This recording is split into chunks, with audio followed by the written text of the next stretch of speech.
नमस्कार, आपका स्वागत है हमारी खास पेशकश लेट्स टॉक इनफर्टिलिटी में। भारत में करीब 15% दंपत्ति इनफर्टिलिटी से जूझ रहे हैं और हम इस बात से अनजान हैं। इनफर्टिलिटी एक स्वास्थ्य संबंधी समस्या है, लेकिन लोग इसके बारे में बात करने से कतराते हैं।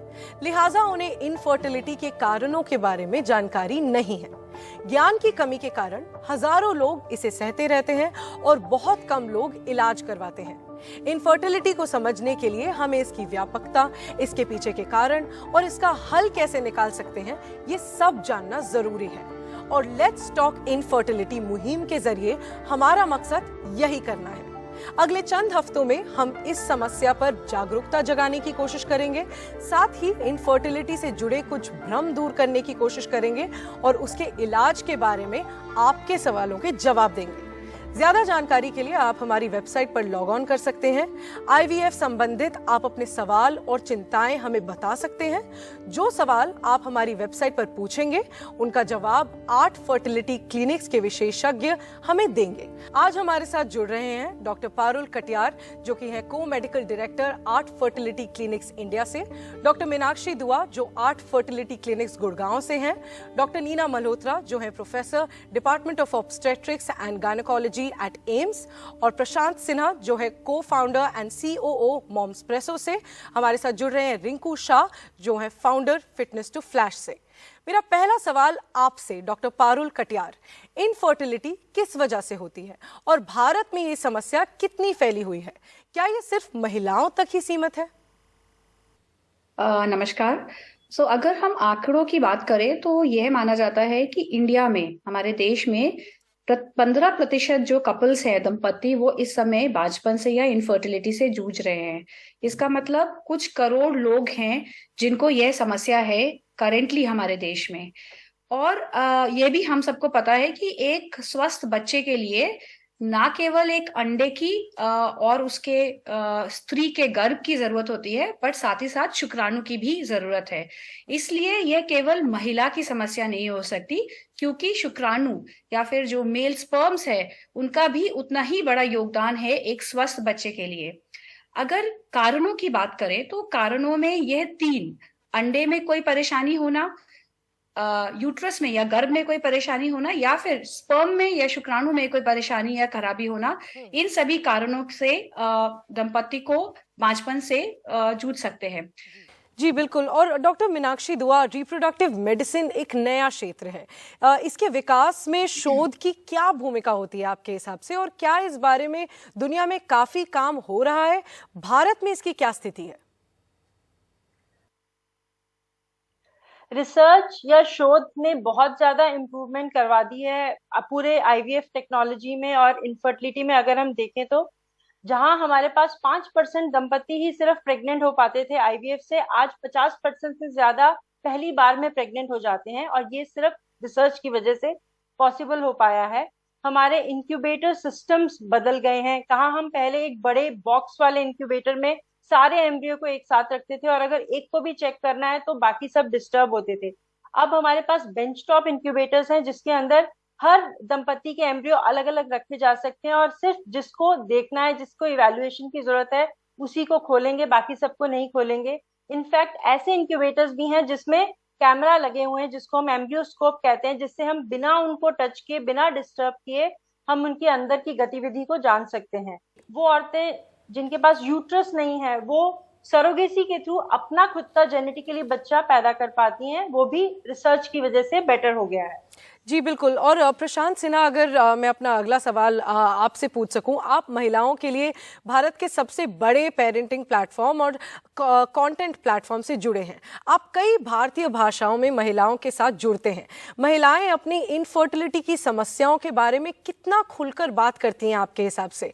और क्या ये सिर्फ हम ये सवाल यही जानने के लिए पूछ रहे हैं कि ये समस्या आखिर कितनी आम है?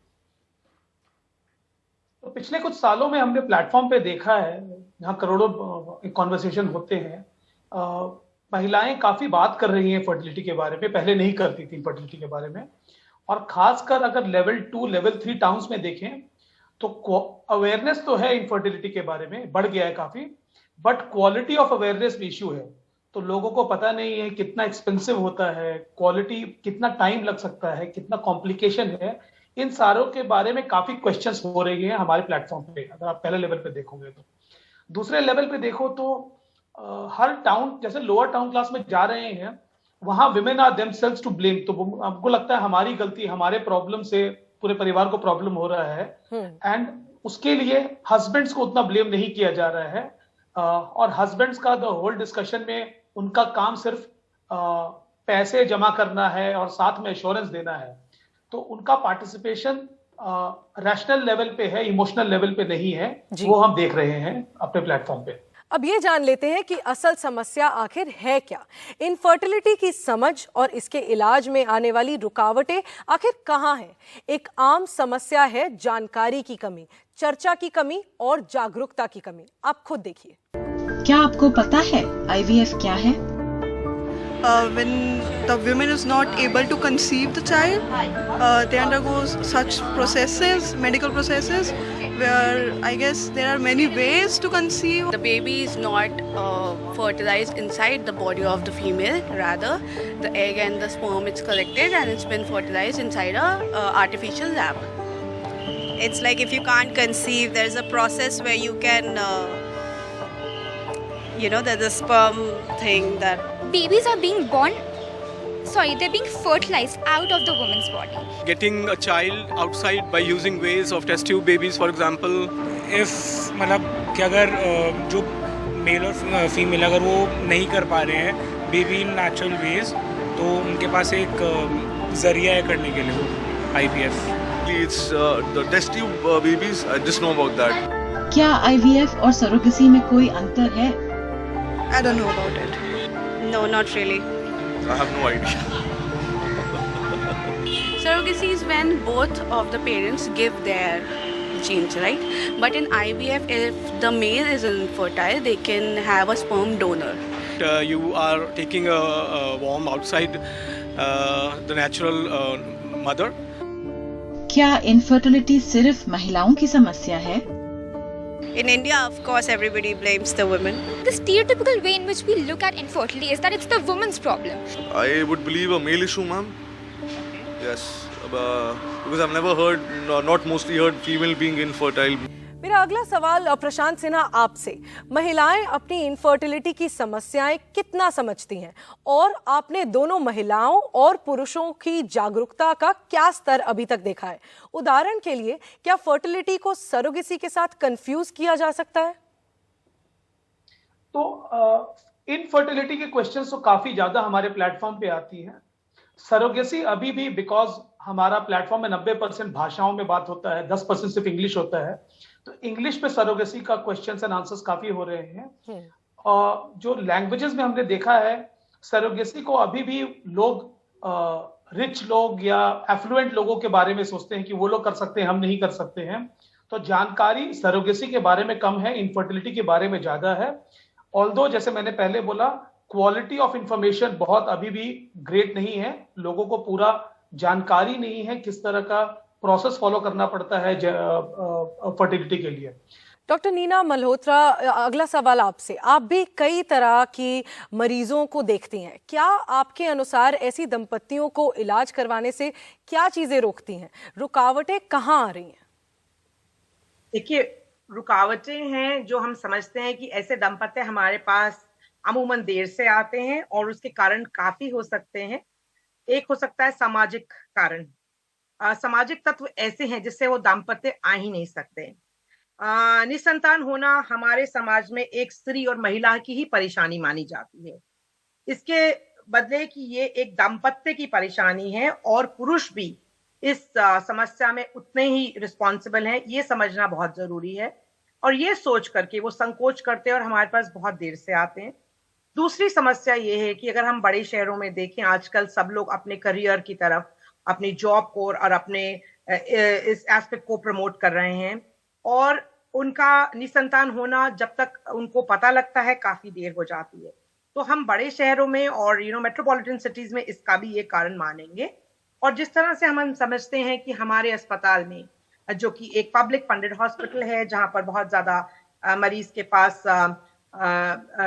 पैसे की कमी हो सकती है, जिसको हम कहते हैं इकोनॉमिक फैक्टर्स, उसके लिए भी मरीज का आने में डिले होती है।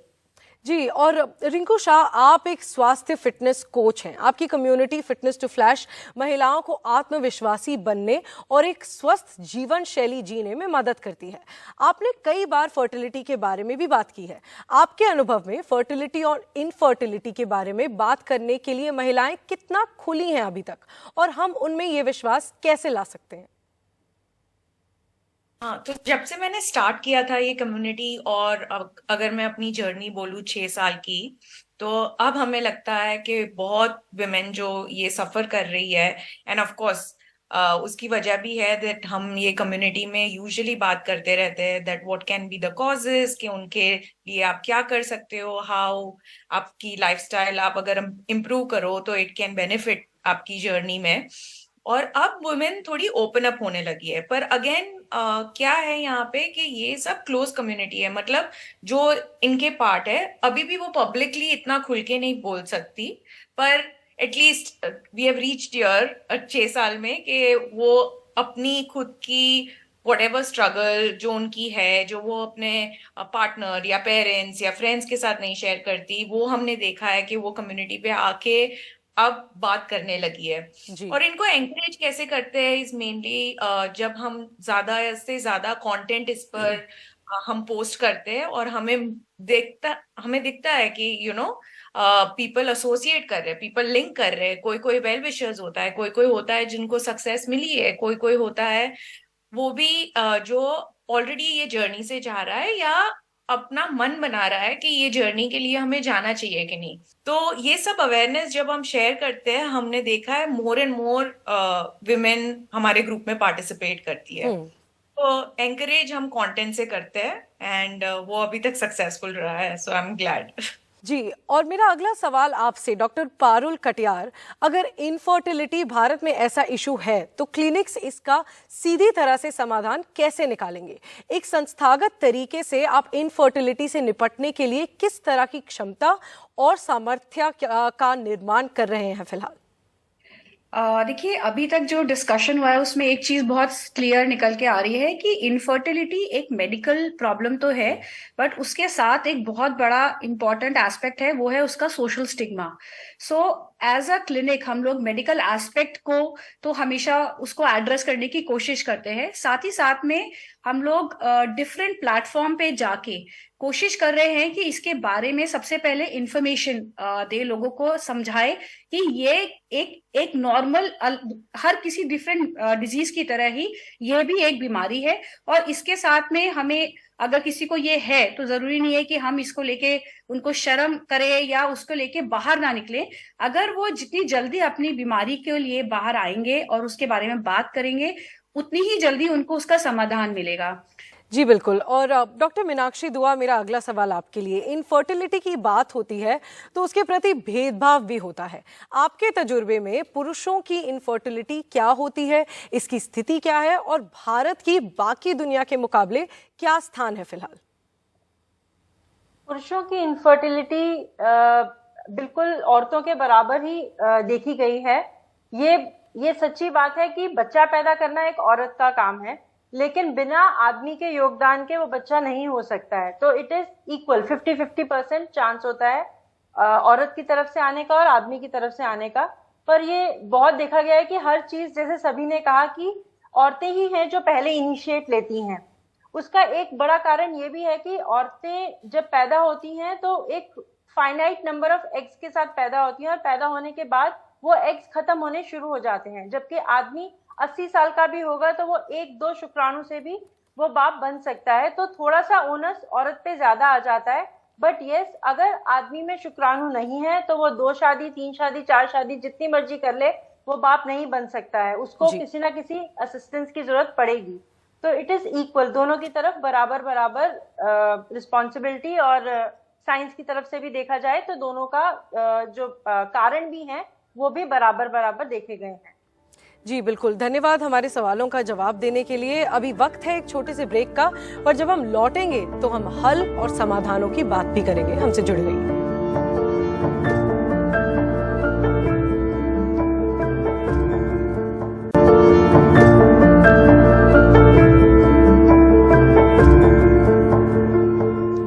स्वागत है, आप देख रहे हैं लेट्स टॉक इनफर्टिलिटी, हमारा विशेष कार्यक्रम जहां हम इनफर्टिलिटी के बारे में बात करेंगे। मेरा पहला सवाल डॉक्टर पारुल कटियार आपसे, अगर हम समाधानों के बारे में बात कर रहे हैं तो समझने की जरूरत है कि आर्ट क्या है और उसमें आईवीएफ क्या है, और क्या इनफर्टिलिटी का इकलौता इलाज आईवीएफ ही है? ART या आर्ट, इसको अगर हम हिंदी में समझाए तो इसका मतलब है सहायक प्रजनन तकनीक। मतलब अगर किसी भी दंपति को बांझपन की शिकायत है तो जो भी तकनीक जिससे हम उनको सहायता कर सकते हैं अपने बांझपन को ओवरकम करने के लिए, वह इसमें आती है। मोटा मोटा इसमें सारी वो तकनीक आती है जिसमें अंडे को बाहर निकाल के और शुक्राणु के साथ बाहर भ्रूण बनाया जाए। ऐसी और भी कुछ तकनीकें हैं जैसे कि IUI, जिसमें बहुत ही सिंपल है, जिसमें केवल हस्बैंड के शुक्राणु को क्लीन करके स्त्री के गर्भ में रखा जाता है। इसके अलावा छोटी छोटी और टेक्निक्स हैं जैसे ICSI, जिसमें कि जहां भी शुक्राणु की बहुत कमी है उसमें अंडे के अंदर शुक्राणु को डायरेक्टली लैब में इंजेक्ट कर दिया जाता है, ताकि जो लाखों करोड़ों स्पर्म काम नहीं कर पा रहे हैं या जिसके पास उतने नहीं है, वह कम शुक्राणु से भी बांझपन को ओवरकम कर सके। डॉक्टर नीना मल्होत्रा, आपसे मेरा ये अगला सवाल होगा कि यहाँ हम अपने अगले कार्यक्रमों में IVF के इलाज के बारे में विस्तार से बात करेंगे और वो किस तरह काम करते हैं उसके बारे में भी हम बात करेंगे, लेकिन उससे पहले क्या आप एक आम उलझन को दूर कर सकती हैं कि IVF इलाज, सरोगेसी और गोद लेने में क्या अंतर है? प्रियांशी, बहुत अच्छा प्रश्न आपने पूछा है, क्योंकि हमारे पास जब दंपत्ति आते हैं उनको इस बात की क्लैरिटी नहीं होती है। इनफैक्ट पढ़े लिखे लोग, जो कि मैं सोचती हूँ इस बात को भी नहीं इसका ज्ञान जानते हैं कि IVF और सरोगेसी एक चीज नहीं है, और कई बार सीधे ही आके सरोगेसी मांगते हैं। तो हम जैसे कि अभी बातचीत चल रही है कि इन विट्रो फर्टिलाइजेशन या टेस्ट ट्यूब बेबी उन दंपत्तियों के लिए जिनके कुछ कारण हैं, स्त्री में या पुरुष में किसी भी चीज का अभाव हो, ट्यूब्स बंद हो या अंडे बनने की क्रिया कमजोर हो या शुक्राणु जिसको हम स्पर्म्स कहते हैं उसमें कुछ डिफेक्ट हो, तब हम IVF ऑफर करते हैं। तो इससे जब हम एम्ब्रियो बनाते हैं जिसको हम भ्रूण कहते हैं, टेस्ट ट्यूब बेबी, हम एक लैब में उसको बनाया जाता है। तो इस एम्ब्रियो को बनाने के लिए हमें पहले स्त्री को इंजेक्शन देके एग्स को बनाने के लिए ओवरी को स्टिमुलेट करते हैं, उससे अंडे उठाए जाते हैं और उनके हस्बैंड के शुक्राणु को लेकर एक लैब में बना के एम्ब्रियो या भ्रूण बनाया जाता है। जब ये भ्रूण या एम्ब्रियो उसी स्त्री जिससे अंडे लिए गए हैं उसी के बच्चेदानी में उसमें डाला जाए, उसको नॉर्मल IVF कहते हैं।